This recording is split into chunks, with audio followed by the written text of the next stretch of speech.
I'm excited to welcome our own Chief Resident, Emily Buttigieg.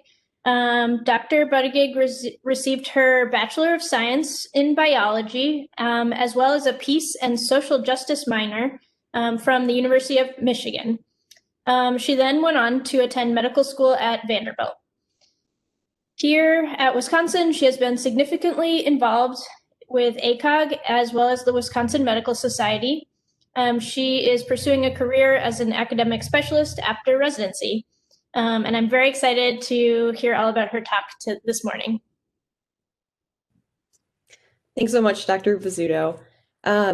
My talk today is going to be from Schoolhouse Rock to Modern Day Politics, Applying Childhood Lessons to Practical Advocacy Strategies. I have no financial disclosures. If you take one point away from my talk today, I hope that I can motivate you to want to advocate and show you how much of a voice you can have as a healthcare practitioner. Our learning objectives today, we're going to start by outlining the steps necessary to formulate a law from an idea. Then we're going to go to characterizing the structure of our state government here in Wisconsin. Next, we'll describe the current political landscape in Wisconsin with a focus on how it pertains to women's health. And finally, we're going to develop some practical strategies that you all can use to advocate for women's health. So I know that we just went through a rough couple of weeks. I think many of us lost sleep watching polls and watching vote counts come in, and it seems like we're continuing to get through this. And many of us are probably feeling overwhelmed and tired of advocacy. I know, like I said, it's been a tough couple of weeks for so many of us, and we have a lot of work to do. But I think if the election showed us anything, it's that, there are opinions on many different sides, and we need to work together and continue to work to improve our nation. So I'd like to start with talking about my own advocacy beginnings. This is a picture of me when I was graduating in high school. My first advocacy experience occurred when I was a freshman in high school. I was taking French, and my school decided that they were going to cancel French and only offer Spanish. Now, I was pretty upset with this, as I had already taken a few years. I was very invested in learning French, and was really disappointed that I couldn't continue my education for the next few years.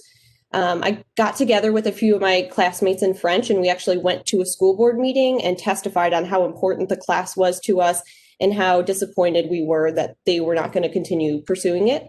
And because we went and voiced our concerns, they actually kept the class and specifically bused us to a school where we could continue our French. And while this was only a small thing where I learned, I wanted to keep a class, I think it showed me how powerful our voice is and how important it is to voice your opinions. I've continued to try and use my voice for change. I think here in Madison, we have a really unique opportunity with our state capitol being right down the road. For me, this allowed me to operate in the morning and then go and testify at a public hearing on the same day in the afternoon. This happened last year. I testified at a public hearing on Senate Bill 316. This bill was to create a law that would outlaw shackling in pregnancy. I'd like to take a minute and actually read my public testimony and then talk about kind of the outcomes of this bill. So thank you for holding public hearing on Senate Bill 316. I'm here to speak in strong support of the bill. My name is Dr. Emily Buttigieg. I'm a resident in obstetrics and gynecology in Wisconsin and the American College of Obstetrics and Gynecology, Wisconsin Section Junior Fellow Chair. I'm compelled to take time away from both my training and my time caring for patients today because I'm appalled and disheartened by our treatment of incarcerated pregnant women. The shackling of women, especially when the majority of them are incarcerated for nonviolent crimes, is both rarely necessary and demeaning to women. It adds a level of mistrust between patients and their physicians, makes it extraordinarily difficult to perform certain basic physical exam maneuvers, thereby hindering the delivery of medical care. and places a significant barrier between mothers and their newborn babies.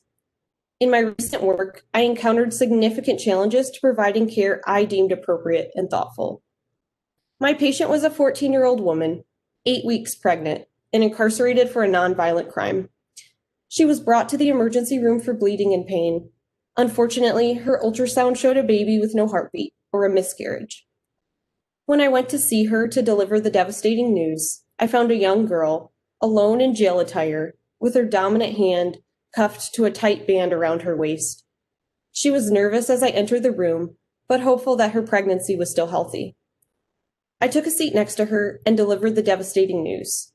As the shock hit her, she quickly went from nervous to disbelieving to complete devastation.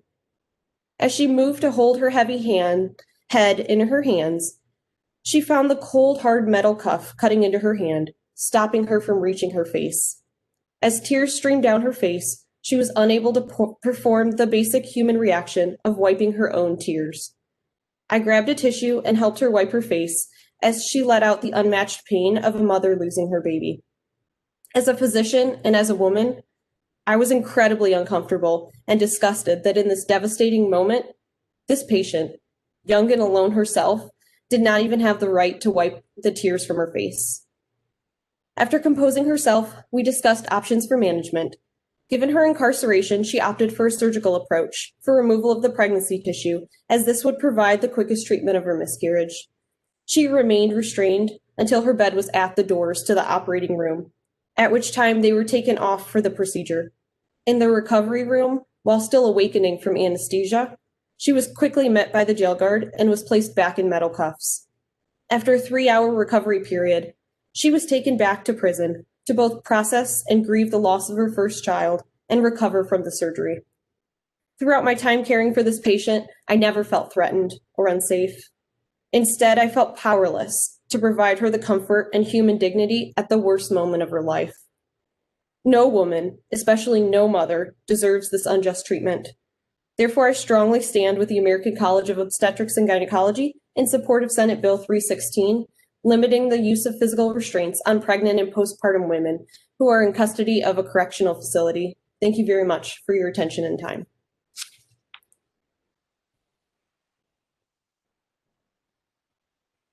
So the response that I received from my public testimony was supportive from both sides of the aisle. There seemed to be great bipartisan support for the bill, and really no opposition or questions were really voiced my way or the way of the other speakers at the testimony. However, my bill did not make it out of committee and never even made it to a vote. As we talk through how bills become laws and the politics in Wisconsin, I'd like you to think about why bills like this, which have bipartisan support, aren't making it through and what we can do to try and help change that. So next, we're going to go to outlining the steps necessary to formulate a law from an idea. As I alluded to, we will take some advice from Schoolhouse Rock and learn this from the experts. As your body grows bigger, your mind lost power. It's great to learn, 'cause knowledge is power. It's Schoolhouse Rocket, the chip on the block of your favorite Schoolhouse. I'm just a bill.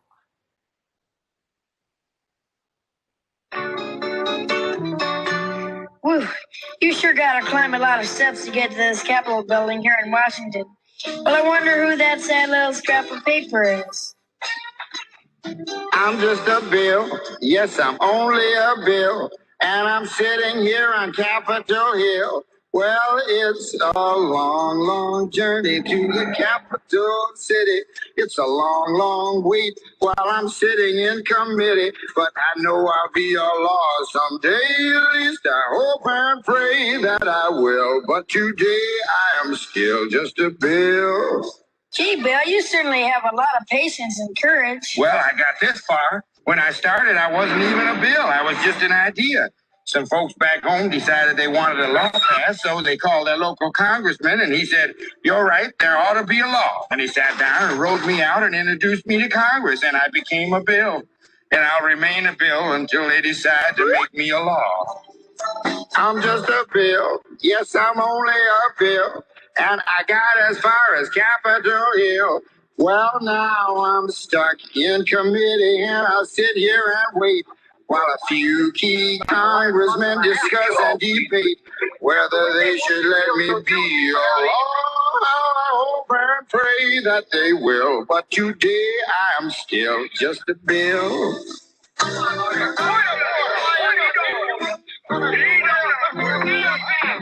Listen to those congressmen arguing.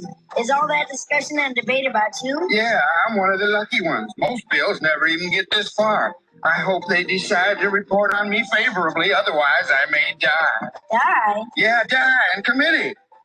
Oh, but it looks like I'm going to live. Now I go to the House of Representatives and they vote on me. If they vote yes, what happens? Then I go to the Senate and the whole thing starts all over again. Oh, no. Oh, yes. I'm just a bill. Yes, I'm only a bill. And if they vote for me on Capitol Hill, well, then I'm off to the White House where I'll wait in line with a lot of other bills for the president to sign. And if he signs me, then I'll be a law. I hope and pray that he will. But today I am still just a bill.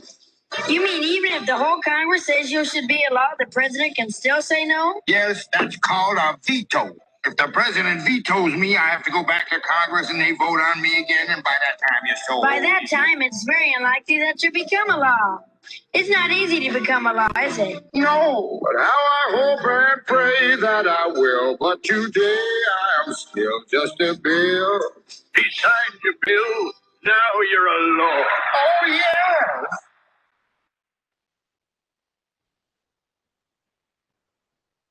Alrighty.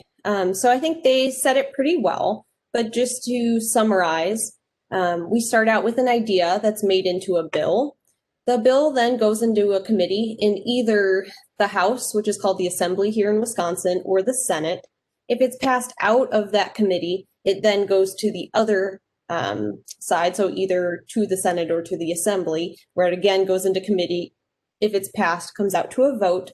If both the House and the Senate pass the bill, then it goes to either the governor or the president, who can either sign it into law or veto it. If it vetoes, it goes back to try and get passed, and it does need a 2/3 majority at that point to pass through. All right, so next we're going to categorize the structure of our state government here in Wisconsin. So in Wisconsin, we have 3 branches of government, similar to what you think of on the national level. We have an executive branch made up of our governor and his cabinet. We have the judicial branch made up of the Supreme Court and the Court of Appeals. And we have the legislative branch, which is the main part of the focus for this talk. In the legislative branch, we have 2 groups. We have the Wisconsin Assembly. You can think of that like the House of Representatives on the national level. And then we have the Wisconsin Senate, which is the same as the Senate. Specifically looking at the roles of our legislature, the main part of their job is to create, amend, and repeal laws that are then written into the Wisconsin Constitution. Other things that they can do are to adopt resolutions. These can both change the rules for how our legislature operates, or can express the views of our state to the national government. They can also honor armed service members through these resolutions. We're going to go through a few definitions that'll come to play as we talk through the remainder of the talk. The first is a biennial session or biennium. This is a 2-year schedule beginning on the first day of each odd-numbered year. The next is a floor period. That's 1 or more consecutive weeks on which the legislature is actually scheduled to meet. Now, in reality, here in Wisconsin, they're only scheduled to meet on Tuesdays, Wednesdays, and Thursdays, and then they really only meet when they have enough bills that have come out of committee that they can actually vote on. So usually this could only happen a few times over a biennial session. And then a floor session is one of those actual days in which the part of the House meets. Within both the Assembly and the Senate, there are standing committees. Now, these aren't set committees, but are made at each biennial session. The role of the committees is to review bills and decide whether they should be taken for a vote with the entire either Assembly or Senate. There are hearings like the one that I attended, which was a public hearing where you can have testimony from the author of the bills, from experts, lobbyists, and the general public. There are also executive hearings, and that's where the bills are actually voted on for even adding amendments to the bills or passing the bills to a general vote. So you heard my example of testimony. I'd like to play another one, or a short clip of another one, just to show you the variety of ways that you can testify. So these students are part of a high school choir that were testifying to make Colby the state cheese for Wisconsin. Colby, Colby cheese. No matter how you slice it, you'll be pleased. So even though that one can seem kind of a little funny or a little different, I think it should give us all confidence that we can all go and speak. And, you know, these students were motivated enough and confident enough to go and speak, and it can really make a difference. All right, the next thing that I'd like to review is what actually happens during a biennial session. So again, this is the 2-year timeline in which the legislature functions. So just like we went through this a few weeks ago, in November of year 0, we have an election, and that's in an even numbered year. Then in January, so upcoming here in a few months of year 1 in an odd numbered year, the governor submits their proposed budget to the legislature, and that goes to the Joint Committee on Finance. So joint meaning both the Assembly and the Senate. Those committees debate and amend the proposed budget for about 6 months with a goal of passing it in late June or early July. After this, given all the work, the legislature goes on summer recess. Then for about the next 8 months, from September of year 1 to March or April of year 2, that's when all of these committees meet, they debate and pass bills for a vote, and the Assembly and Senate actually vote on bills that they hope to send to the governor for signing. So this is kind of a very small window in which bills are debated and passed. For the rest of the biennial session, so the spring to summer of year 2, the Assembly and Senate then meet to debate any bills that were vetoed to decide if they are going to try and vote to override them. And then in the summer and fall, you have an interim or study period. That's when the governor or the legislature can call for special or extraordinary sessions. There were actually 2 called over this past year, given COVID and the unrest with the kind of the racial unrest that we had here in Madison and as a country, both, as you'll see, not super successful. During this period, they also form study committees, and those help to take ideas and actually formulate bills that are going to be debated over the next biennial session. The interesting part here in Wisconsin is that these study committees are both made of legislators and members of the general public, and that's pretty unique. The politicians then do start campaigning for re-election, though that's moving earlier and earlier. And then in November, like we just went through, you have an election and the whole process starts over. So again, the thing I want to highlight here is that there's really only an 8-month period in which the legislature is actively trying to move bills through committee, voting, and sending bills to the governor. So now we're going to kind of break up and look at the 2 branches in the legislative government. So we're going to start with the state assembly. So I'm going to open up a poll question here. For those on the phone, the question is, how many representatives do we have in the Wisconsin State Assembly? And the answer choices are 54, 61, 99, or 112. So I'll give you guys just a little bit of time. You should see the poll up on your screen to click an answer.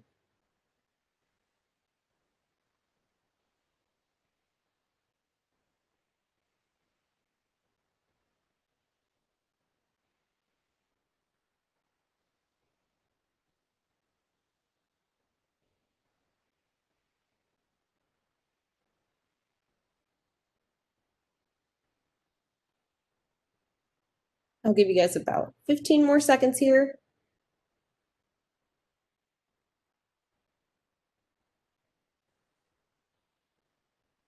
All right, I'm going to close the poll.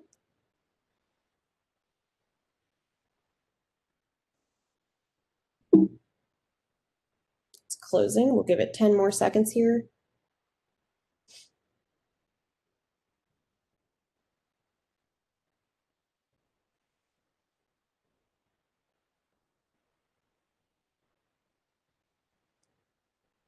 Great. And so you can see kind of the responses there, pretty split across the board, with 21% of you choosing C. That was the majority answer.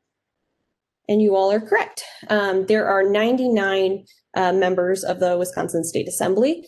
The Wisconsin Constitution actually says we can have anywhere from 54 to 100 members.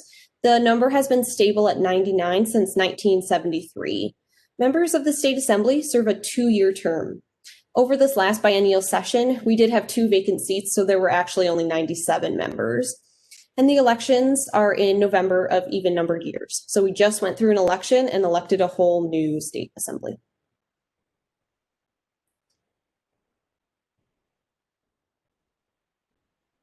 All right, so the next person we're going to listen to is our Assembly Speaker, Robin Vos. This was him speaking at the beginning of the biennial session, so about 2 years ago now, about the policies they were hoping to enact.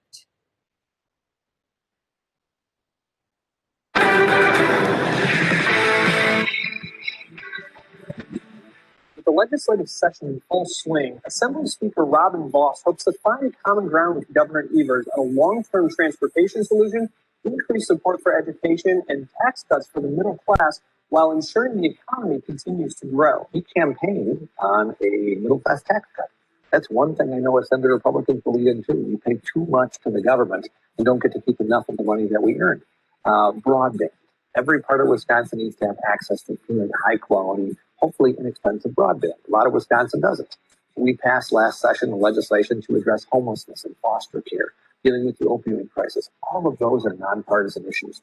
On top of that, I know that we have issues that are going to come forward that we can find that common ground on. The question really comes down to, is Tony Evers going to play to the crowd that went to the Democratic Convention to adopt their platform? Or is he going to pay to the rest of Wisconsin? He just wants us to find common ground and wants to be able to keep more of what they earn and hopefully have good schools at the centerpiece. The Speaker also shared his priorities for the state's biennial budget. We should focus on our priorities, making sure we have great public schools, making sure that we have a transportation system that's sustainable and gets people to jobs and goods to market. I also think we have to make sure that we don't allow government to grow beyond our ability to pay. Vos shared optimism for bipartisan priorities in the budget, but some hesitation on the direction the governor will take us. I think that we're going to be able to find that common ground, but he is the first person who moves in the chess match. He has to set the board. He has the opportunity to craft a budget, put his priorities in there. If he puts in raising taxes on job creators, if he puts in a massive minimum wage increase that people will not be able to afford, if he figures out a way to put more regulations on that hurt our job creators, all of those things to me would be non-starters. So I certainly hope he chooses the path of working together, not the path of driving us apart. Alrighty. So I think he definitely highlighted a focus on trying for some bipartisan support. Unfortunately, bills like mine did not make it through, but there was some hope early on that we would have find our common ground and find that those bipartisan issues that we could agree on. In the last biennial session, as we said, the committees are made at the beginning of each session. They created 46 different committees and 2 task forces. Some of the example committees that we created were health, criminal justice, campaigns, and elections. Over the last biennial session, so again, it just ended, there were over 1,000 bills that were presented first to the Assembly. Of these, only about 7% were actually enacted into law, so passed through the Assembly, the Senate, were not vetoed by the governor, and made it through. Okay. We're now going to move to talking about the Senate. So for the next poll question, how many senators do we have in the Wisconsin Senate? For those on the phone, the answer choices are 25, 31, 33, or 50.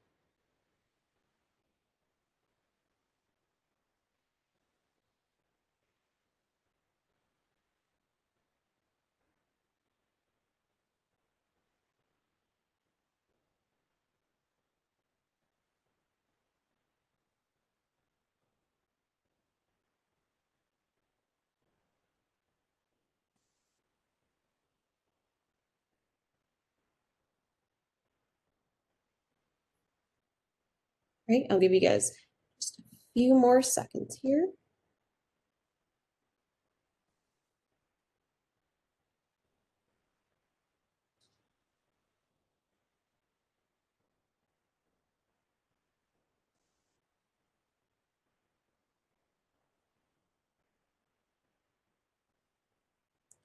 Alrighty, and so let's look at our results. It looks like about 30% of you chose C33, and that is the correct answer. So the Senate, interestingly enough, has a third membership of the Assembly. So we had 99 members of the Assembly, so we have 33 members of the Senate. These serve a 4-year term, so a little bit longer than those in the Assembly. There were 2 vacant seats here over the last biennial session as well, so there were 33 members during the last session. These are elected in November, but it's staggered every 2 years. So about half of the Senate goes in one election, and then the other half go 2 years later. Get us cleared from that poll. Great. All right. So now we're going to hear from Scott Fitzgerald. He was the Senate Majority Leader over the last biennial session, and hear what his plans were for that session.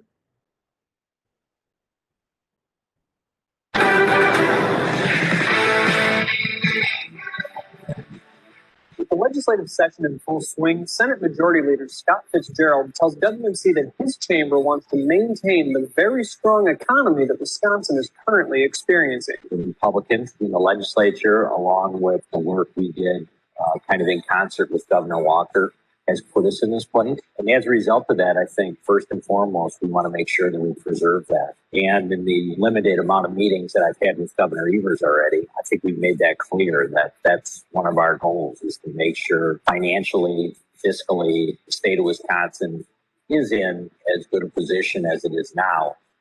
Moving forward. Fitzgerald's 3 priorities for the state budget are transportation, education, and a middle-class tax cut. The senator also addressed how the manufacturing and agricultural tax credit is helping lay the foundation for our strong economic growth. If you talk to some of the specifically light manufacturers throughout the state and ask them about that tax credit, there are many, many of them that'll say, listen, our expansion, our growth in this state, and our decision to either locate in Wisconsin or maintain kind of our facility here is related to that manufacturers and agricultural tax credit. I think it's something we certainly think is a priority. I know that Governor Evers has talked about either reducing it or even eliminating it, and I think that would be a huge mistake for the economy here.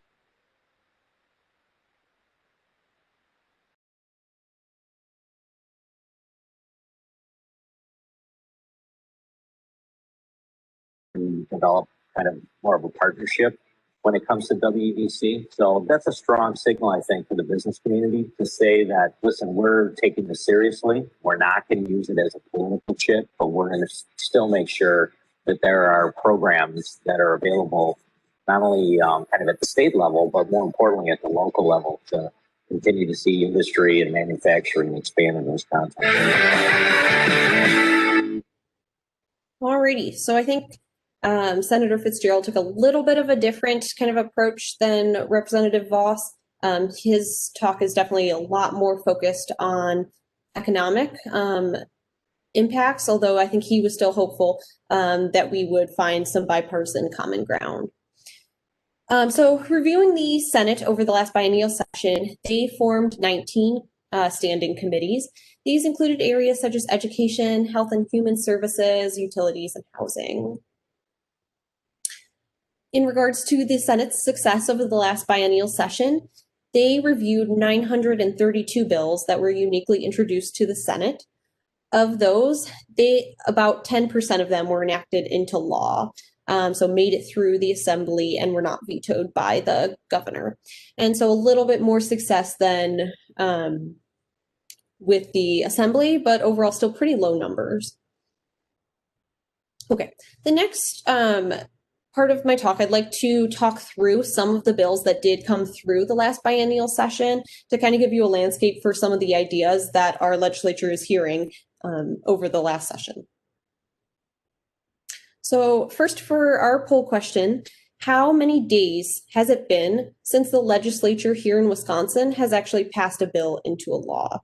For those on the phone, the answer choices are 35 days, 78 days, 156 days, or 212 days.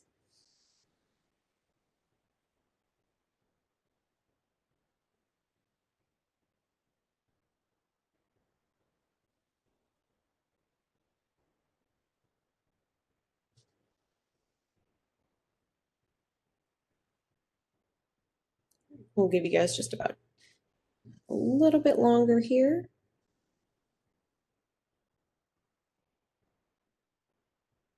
Great, we're going to start to close it about 20 seconds.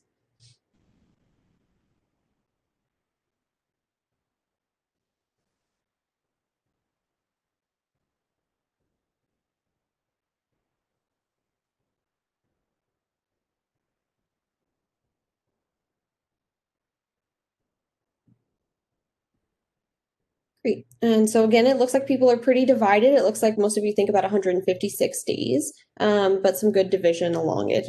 No one thought that it's only been 35 days. So you guys are right in thinking that. We'll get this cleared. So the answer is unfortunately 212 days. And so what was the last bill? The last bill was actually Wisconsin Act 185. It was passed back in April. This allocated the federal relief funds that were given to each state through the CARES Act. It also relaxed credentialing requirements that allowed practitioners from other states to come and practice here in Wisconsin since we had such a high outbreak. It did also require insurances to cover COVID-19 testing. Now, a lot of the provisions in this bill were only allowed to be enacted during a public health emergency, and unfortunately, Wisconsin has remained in one with worsening numbers. Nationally, 810 laws have been enacted relating to COVID. Wisconsin has only enacted this one, so we're far behind many of our other states. And the interesting thing is that Wisconsin's legislature is considered full-time based on how often they meet. We're only one of 10 states that have a full-time legislature, and yet we've only enacted one law related to COVID. States across the U.S. on average have met 38 times since COVID started. Wisconsin has only met twice during those special committees, and they've only passed this act during their first meeting and actually did not enact any legislation during their second. So I think we have a lot of work left to do, and I think a lot of us are hopeful in the next biennial session that we will make some changes. So why all of this inaction? Currently in Wisconsin, we have a divided government. We have our governor, Tony Evers, who is a Democrat. And then both in the Assembly and in the Senate, we have a Republican control. So in the Assembly, we had 63 Republicans and 34 Democrats. And then in the Senate, we had 19 Republicans and 14 Democrats. The thing to note is that the Republicans did not hold 2/3 of the seats in the Assembly or the House, so they did not have a supermajority or kind of a veto. We're not able to overrule a veto from the governor. And that's really important in kind of the politics of the government. So we just went through an election. So what happened? Now, this is only as a result of Monday. They are still counting a few different districts here in Wisconsin. It looks like the House Assembly is going to have 61 Republicans and 38 Democrats. And that number discrepancy is again because we had those few vacant seats. And then in the Senate, the Republicans will have 21 members and the Democrats will have 12. So again, even though the Republicans did gain 2 seats in the Senate, they still don't have a supermajority or don't have the power to outvote a veto unless they get Democrat support. All right, so We're now going to talk through some of those bills I've alluded to relating to women's health over the past biennial session, so 2019 and 2020. The last poll question here, I'd like your opinions on what you think some of the important health policy issues that were introduced during the regular session that related to women's health. So you may have heard of some of these and you may not. Now, these answers are not going to be, they will show your name next to them. So it's okay if you don't want to answer, but they unfortunately can't be blinded. So I'll give you guys a few minutes to type in what you think.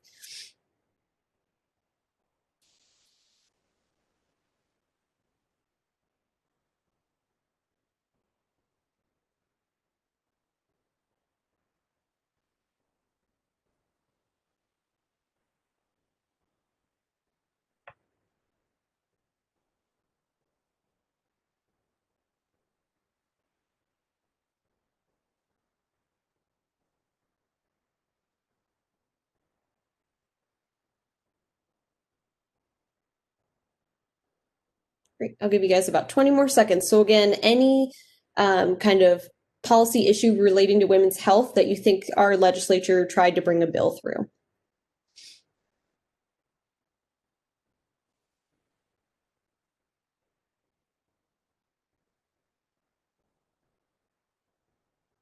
All right, about 10 more seconds.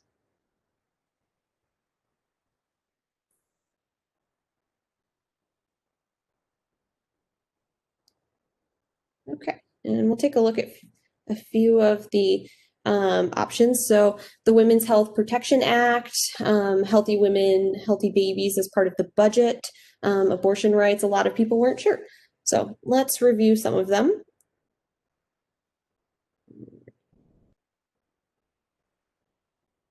All right, so my focus is going to be specifically on bills. As some of you alluded to, there was some other women's health initiatives that were started through the budget, and I'm not going to focus on that during this talk. So the first bill that was brought through in regards to abortion was Senate Bill 319 or Assembly Bill 367. That was going to repeal the Wisconsin statute through which anyone who intentionally destroyed the life of an unborn child would be guilty of a Class H felony. So that is currently the law, and they were trying to repeal it. That did not pass out of either committee. I think this one got a lot of publicity in press and kind of was a national movement with concerns that Roe v. Wade was going to be overturned. The next one was actually a resolution. So again, just kind of a statement, but not necessarily something that's written into the Constitution. This was a Wisconsin personhood amendment that tried to define the term persons as everyone that is at, or every human that is at any stage of development, born or unborn. That one did fail to pass out of the Committee on Health, and I did attend the public hearing and testify on that one. All right, we're going to watch a little video first that's going to highlight one of the other really unique bills that came through. Dating. It can be painful. Many of us learn this as teens, when it can be tough to draw the line between hormones and heartache and something worse. Representative Melissa Sargent remembers hearing stories from a high school intern about some really egregious and painful things that had happened to her. She promised to do what she could to keep it from happening to others and started researching. I learned that we really don't have a curriculum that we provide to kids in our schools about what is a healthy relationship. She drafted a bill to put healthy relationship curriculum in the classroom, helping teens learn where to draw the line and helping educators spot the signs. Not just an adult problem, 1 in 3 teens will reportedly experience dating violence. Jealousy, stalking, and isolating a victim are warning signs. Shannon Berry says many teens mistake for love. Even something as simple as, walking the victim to every single class to make sure that that person isn't talking to anyone else. Their partner is systematically stripping away their confidence, stripping away messages that they might get from other people that are helpful and that are caring and nurturing messages, possibly leaving them more vulnerable to a cycle of abusive relationships in adulthood, which is why Sargent wants education to start early, where teens spend the most time, in school with friends.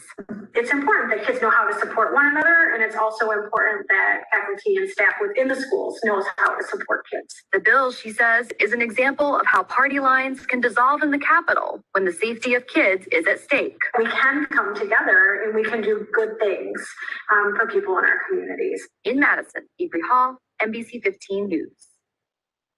So the bill that they brought through was this first bill listed here that would have required schools to provide teen dating violence prevention education and would have established a specific curriculum for this education. And I think, even though this bill did not pass out of either committee, I think it's a really, it shows kind of a someone in the community identifying an issue and trying to bring that issue to light through a bill and a law, and I'm hopeful that they'll bring it in the next biennial session. In regards to domestic violence, there was another bill that would have prohibited any person who was convicted of domestic violence from possessing a firearm. That one also did not make it out of either committee. Next, moving to contraception and menstrual concerns, there were a few bills related to this. There was one that would have required insurance companies to cover dispensing 12 months worth of contraception at a time. That did not pass out of either committee. A bill in the assembly that would have required restrooms in state buildings, so that would have included public schools, to have tampons and sanitary napkins available at no charge. That did not make it out of committee. And an assembly and Senate bill that would have permitted pharmacists to dispense hormonal contraceptive patch and pills. That one did pass out of the assembly, but then did not make it out of committee in the Senate. And actually, our own Dr. Rice testified at the public hearing on that. I'd like to show a little bit of the debate between the assembly on that last birth control one, just to show you kind of both sides trying to work together.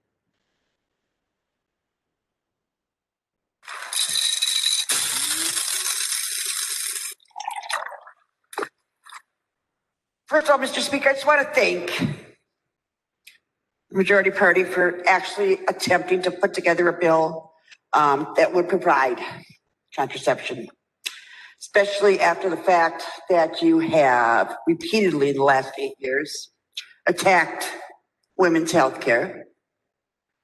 I want to thank you for recognizing the fact, as my colleague in front of me here said, that birth control is not an abortion. I'm sure that took a big step for you to actually make that decision. What this bill does is it opens up the access for contraception. And one thing that this bill does, and I know my colleagues on the left aren't real thrilled about it, but you have to be over the age of 18. If we are pro-life and anti-abortion, and I am, give women the tools to not having to put themselves in a place where they're in fear, crisis, not mentally ready for it, not feeling like they can handle this. This is about life, not abortion. So I think with that bill, even though it didn't pass, you can see kind of both sides finding that common ground, and that's truly what we need to do in order to move bills forward. So just reviewing the last few bills, the first bill is the bill that I testified, the one that we talked about a little earlier. And again, that did not pass out of either committee. There was a second bill relating to pregnancy and postpartum that would have required employers to provide a safe place and time for breast pumping. That also did not make it out of committee. Continuing on, there was a bill that would have expanded medical leave to grandparents, grandchildren, and siblings outside of just the normal parent coverage. That did not pass out of committee. And a bill that would have extended medical assistance or insurance coverage to a full year postpartum. That did not make it out of either committee as well. And that bill, just to highlight a little bit, is part of a national movement of expanding Medicaid or expanding postpartum insurance coverage to a full year. On this graph, the states highlighted in blue are those that have adopted Medicaid expansion, so back with the Affordable Care Act, and those with the slash are ones that we're considering extending Medicaid to new moms. So this was before Wisconsin reviewed theirs. There were about 9 other states. A few have enacted laws, so it is kind of a continuing movement. I hope that we will continue to bring this bill in the next biennial session, and that many of us will go and support it. All right, the last are relating to insurance. These, as insurance goes, are very wordy. The first would have guaranteed coverage to people with pre-existing conditions that didn't make it out of committee. And the second was increasing the eligibility for Badger Care and defining what would have been affordable care for them. That one also did not make it out of committee. So I know that's a lot of things that did not pass. The Senate did have, or the legislature rather, did have some success stories in regards to healthcare. These are a few of the acts, so things like in-home dialysis, allowing pharmacists to provide immunizations for kids under 6, expanding shelter access from 18 to 17, and a few other things. So there were some success stories, even though the bills that I've highlighted were not passed into law. So the last step, we're going to talk about what you can do to help try and move some of these bills into law, and just as general, what we can do to help advance women's health. So our own Dr. Wallace actually gave a wonderful Grand Rounds talk on this last year. This really could be a whole talk on its own. Her talk is available on YouTube, and I would definitely encourage you all to go and review it. I reviewed it for this talk myself, and there are so many learning points. And so even if you've heard it, I think reviewing it is always a good reminder and a good motivator to get out and advocate. One of the ways that we can help to advocate is just by increasing public awareness that this is going on. So you can write an op-ed, you can use your social media and tweet, or use Facebook and post, or Instagram. I think a lot of the public doesn't know that these bills are coming through or that bills aren't passing. And so even just providing a voice and saying, hey, the legislature is debating this really important bill, we should, get by it and support it. The important thing when you're doing anything on social media or anything in the public is that you need to specifically express that your views are your own. And so in the 2 boxes in red, I've highlighted how me and some other residents have done this, but it's really important to differentiate you and you from the University of Wisconsin and state that your voice is your own. You can also contact your legislators. And so there's so many different ways you can do this. You can schedule a meeting in person, you can call them on the phone, send them a letter, email, you can use social media and tweet at them. We will hold on this video just due to time, but the main take-home point is that the senators and assembly members really take your voice to heart. We are experts in our field, and us testifying really does mean a lot to them. And so it's important for them to hear from us in whatever avenue you are comfortable reaching out, to know that there is healthcare provider support behind these bills. So we'll just kind of skip past that for now. You can testify at a public hearing. So that could be the public hearing that I did, but there are more ways just in our general community. So our own Dr. Jocks actually went and testified at her school board meeting. She noticed her kids weren't eating their lunch. And when she asked why, she figured out they only had 15 minutes to eat lunch. And this obviously disadvantages kids that need to purchase lunches or on government funding to purchase lunches, because by the time they make it through the line, their lunch period is over. So she actually went and testified at a school board meeting. In order to gain general public awareness, she called her local news media and had them come and film it. And then it was shown on the local news that night, and they actually did extend the lunch period. So even if you're not comfortable going and testifying to the legislature, there are things you can do in your own community that can help impact our public's health. If you're not comfortable going on your own, there are tons of medical societies that all have a focus on advocacy. There's the Wisconsin Alliance for Women's Health. That's a group that I've worked with and testified. They can give you text alerts when there are bills that are coming through, and will reach out with email and support you if you're going to go and publicly testify. Obviously ACOG, our subspecialty societies, I know the gyn-onc one is also very strong in advocating. The Wisconsin Medical Society and the American Medical Association, just to name a few.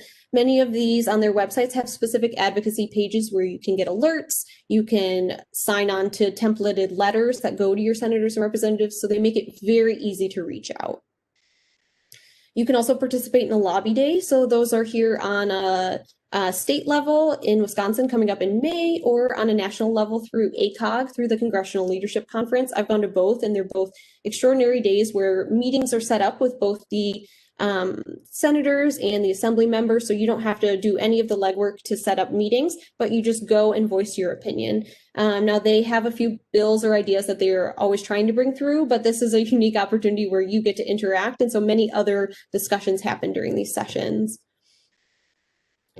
There's the Vote ER program. And so I think a lot of us participated in this, trying to get our patients registered to vote and voting ourselves. We know how important that was in the last election and how important it is in general for our democracy.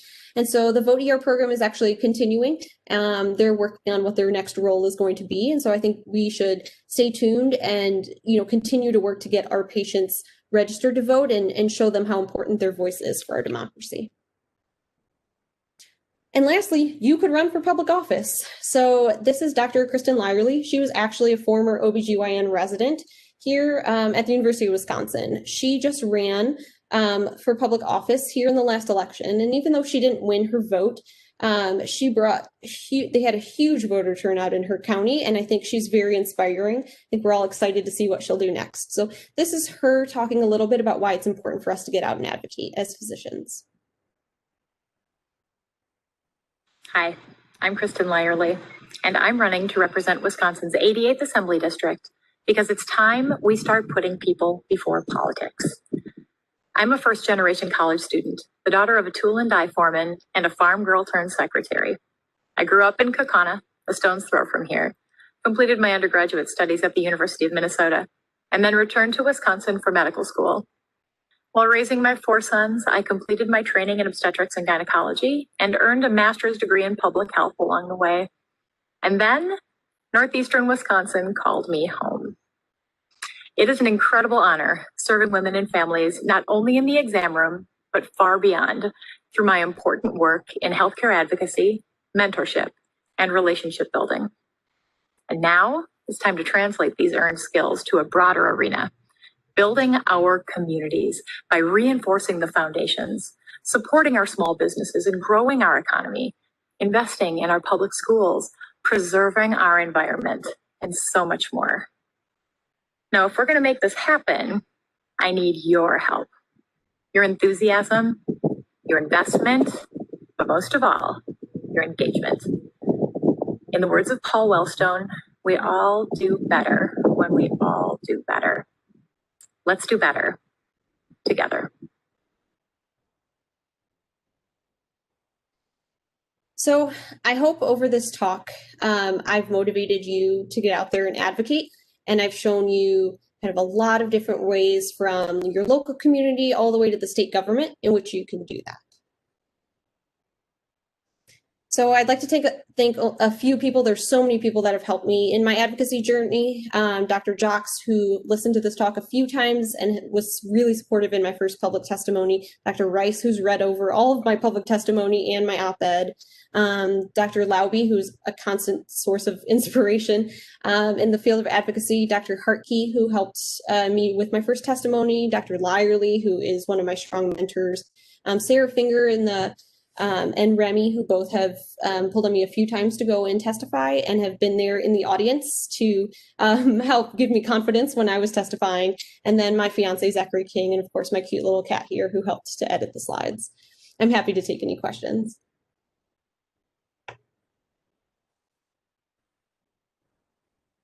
Great job, Emily. That was fantastic and really informative as someone who's not from Wisconsin to hear and learn all about kind of how the politics function here in the state. There was one question, I don't know if you know the answer to this, but one question in the chat about term limits. Do any of the legislators here in Wisconsin have term limits? That's a good question. I am like 99% sure they don't, but I will look into that and respond. I don't think so, though. I know that many of them have served for years. Great, yeah. Anyone with any questions that they'd like to ask?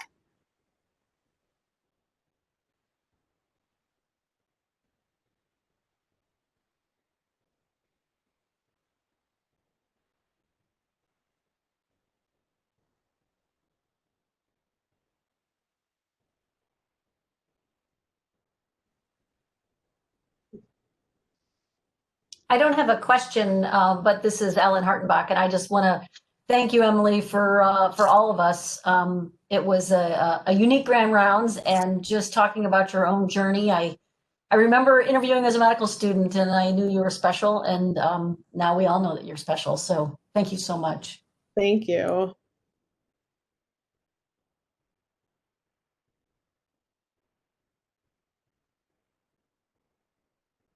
Well, this was fantastic. Thank you so much. And we will close it out here if there's no other further comments or questions. Looks like there's lots of positive feedback in the chat here, so I hope you get a chance to read all of that, Emily. Thank you so much. I really appreciate all your support. Great.